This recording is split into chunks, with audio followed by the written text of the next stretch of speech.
இன்றைக்கு மிக முக்கியமாக மாண்புமிகு முதல்வர் அவர்கள் காலையிலே மிக முக்கியமான ஒரு அறிவிப்பை அறிவித்திருந்தார்கள்.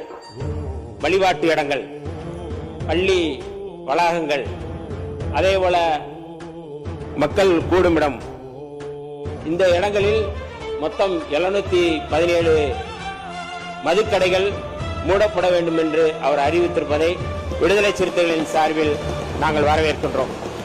அதேபோல தமிழ்நாட்டில் மிக முக்கியமாக ஒரு நாகரிகமான அரசியலை முன்னெடுத்திருக்கின்ற மாண்புமிகு முதல்வர் அவர்கள் நேற்றைக்கு முன்னாள் முதலமைச்சரை சந்தித்தது, இது ஒரு எதிரும் புதிருமாக இல்லாமல் தமிழ்நாட்டை வலிமைப்படுத்தக்கூடிய, இன்றைக்கு சனாதன அரசியலை முன்னெடுக்கக்கூடிய ஒன்றிய பாஜக அரசுக்கு எதிரான ஒரு குரலை, முன்னெடுப்பை, ஒரு அரசியலை இந்த அவை அவர்கள் முன்னெடுக்க வேண்டும். இங்க இருக்கின்ற அத்தனை உறுப்பினர்களும் நாங்கள் அத்தனை பேரும் ஒருங்கிணைந்து இங்கே ஒத்துழைப்பு கொடுப்போம் என்று சொல்லி இந்த அவை சிறப்பாக நடக்க வேண்டும். பெரும்பான்மைவாதத்தோட சிறுபான்மை மக்களோட இங்கே வலுப்பெற வேண்டும், தமிழ்நாட்டில் வலுப்பெற வேண்டும் என்று கேட்டு அத்தனை அவை உறுப்பினர்களுக்கும் என்னுடைய வாழ்த்துக்களையும் அவை தலைவர் அவர்களுக்கும் வாழ்த்துக்களையும் தெரிவித்து விடைபெறுகிறேன். நன்றி, வணக்கம்.